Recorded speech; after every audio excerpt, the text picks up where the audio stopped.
2026-এর বিধানসভা নির্বাচনে উত্তর দমদম বিধানসভার গুরুত্ব কিছু কম নয়। বর্তমানে স্বাস্থ্য ও পরিবার কল্যাণ দপ্তর, ভূমি এবং ভূমি সংস্কার দপ্তরের দায়িত্বে থাকা চন্দ্রিমা ভট্টাচার্য বিগত 5 বছর ধরে উত্তর দমদম বিধানসভার বিধায়িকা। অথচ তারই বিধানসভা অঞ্চলে বেহাল রাস্তা থেকে শুরু করে পুকুর এবং জলা জমি ভরাট করে বেআইনি নির্মাণ, বর্ষায় ডেঙ্গু এবং জল জমার সমস্যা, স্বাস্থ্য ব্যবস্থা এবং সরকারি স্কুলগুলোর বেহাল দশা এবং সর্বোপরি গান্ধীজির আদর্শে তৈরি শতাব্দী প্রাচীন অভয় আশ্রমের করুণ দশা চোখে আঙুল দিয়ে দেখিয়ে দিচ্ছে উন্নয়ন। কি বলছেন সেখানকার সাধারণ মানুষ? রাস্তার উপরে তিনটে শিক্ষা প্রতিষ্ঠান রয়েছে, চতুর্থ একটা ছিল, সেটা বহুদিন আগেই বন্ধ হয়ে গেছে। এখানে বালক এবং বালিকা বিভাগের উচ্চ মাধ্যমিক পর্যন্ত স্কুল রয়েছে, কলেজ রয়েছে।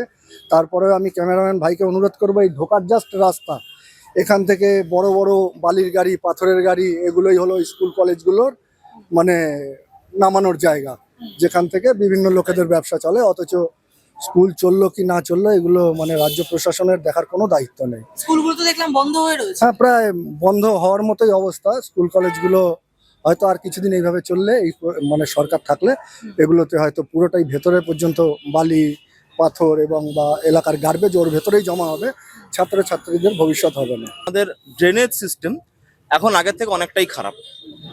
প্রায় ড্রেনে নোংরা জমে থাকে, মশার চাষ হচ্ছে রীতিমতো। তারপরে হেলথের অবস্থা তো খারাপই। আমাদের এখানে টোটাল নর্থ দমদমে 8টার মতন স্কুল ছিল, বেঙ্গলি মিডিয়াম, রমরমিয়ে চলতো।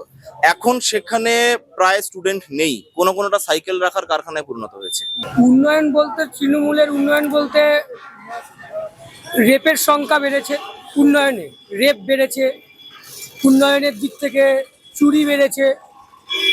আপনি পুকুরের কথা বললেন, আমাদের 110 উত্তর দমদমে বিগত 15 বছরে 90টি পুকুর ভরাট হয়েছে, জলা জমি বড় বড়, তাতে ইলিগাল কনস্ট্রাকশন হয়েছে। আর এই যে রাস্তা খারাপ যে ইস্যুটা, এই রাস্তাটা হচ্ছে ইলিগাল কনস্ট্রাকশনের জন্য যে মেটেরিয়ালগুলো ফেলানো হয়।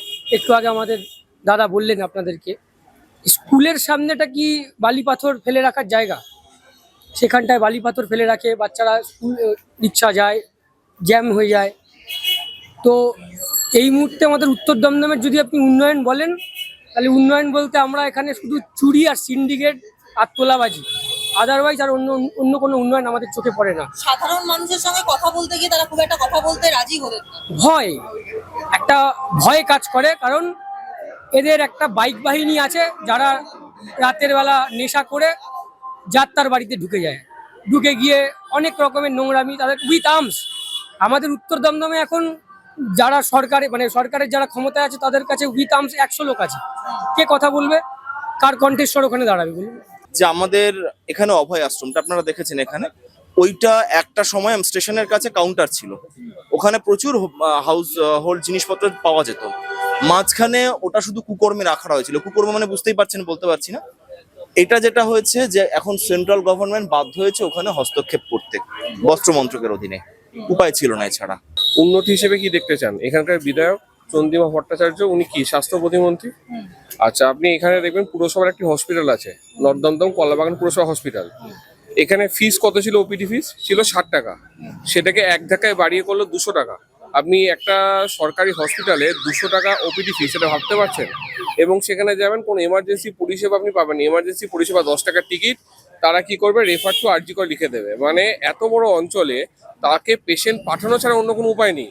হসপিটালে বেশিরভাগ দেবেন ইউরোলজি ডাক্তার প্রপারলি আসবেন না, অন্যান্য ডাক্তার ঠিক মতো নেই। ব্যাপার হচ্ছে 2021 সালে ক্ষমতা আসার আগে আমাদের টিএমসি গভর্নমেন্ট থেকে প্রতিশ্রুতি দেওয়া হয়েছিল যে এখানে এখানে অভয় আশ্রম চালু করা হবে, এবং সম্ভবত 19 বা 24-এর লোকসভা ভোটের আগে বলা হয়েছিল এমপি থেকে যে যেসবটাও চালু করা হবে।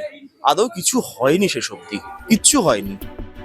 এই উত্তর দমদম বিধানসভায় ঘাসফুলের বিরুদ্ধে পদ্ম শিবিরের প্রার্থী প্রাক্তন বিজেপি নেতা তপন শিকদারের ভ্রাতুষ্পুত্র সৌরভ শিকদার। বিধানসভা এলাকার পরিস্থিতি নিয়ে বিস্ফোরক সৌরভ।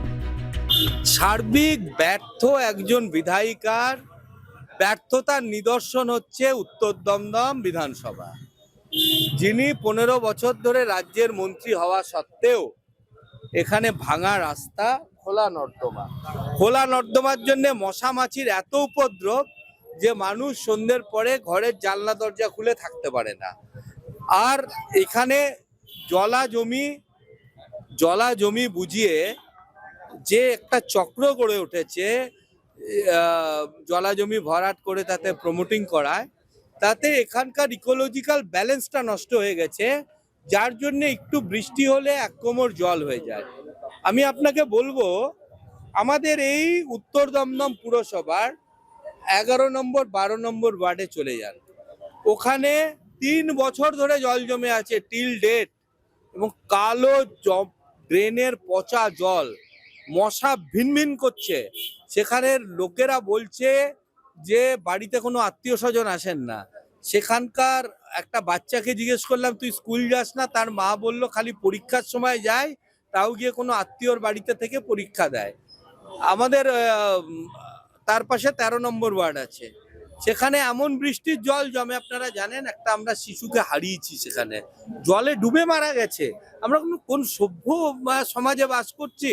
কলকাতা বিমানবন্দর থেকে ঢিলছোড়া দূরত্বে এই বিধানসভা, সেখানে কি বৃষ্টির জলে ডুবে মারা যাচ্ছে, মানে কোনো ম্যানহোল না, গর্ত না, এমন জল জমেছে, সেই জলে ডুবে একটা শিশু মৃত্যু হচ্ছে।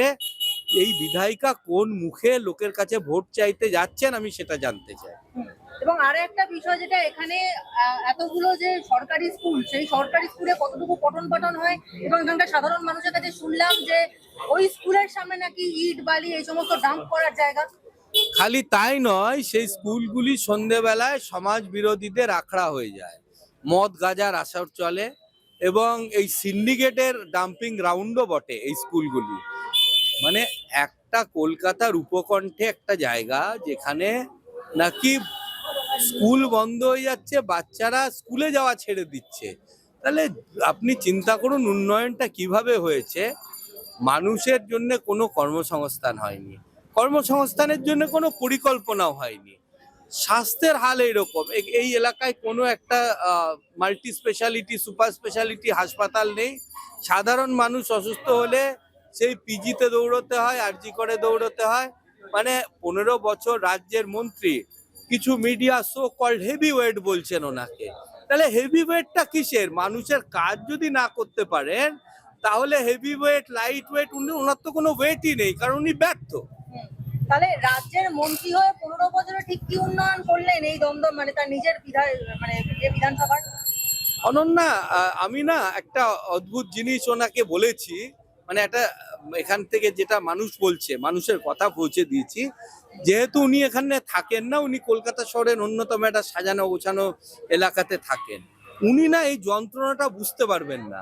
আমি ওনাকে বিভিন্ন মিডিয়ার মাধ্যমে বলেছি, আপনাদের মাধ্যমেও বলছি, যে দিদি এই 29 তারিখের আগে আপনি একটা রাত আপনার বিধানসভায় কাটিয়ে যান, এসে একটা রাত এসে কারুর বাড়িতে থেকে যান, কারুর বাড়িতে এসে ওই 11 নম্বর ওয়ার্ড, 13 নম্বর ওয়ার্ড, 12 নম্বর ওয়ার্ড, 3 নম্বর ওয়ার্ড, যে কোনো আপনি এসে কারুর বাড়িতে থাকুন। এখানকার মানুষের মন অনেক বড়, আপনাকে খাওয়াবে দাওয়াবে, যতটা পারবে যত্ন করবে, কিন্তু উনি থাকতে পারবেন না।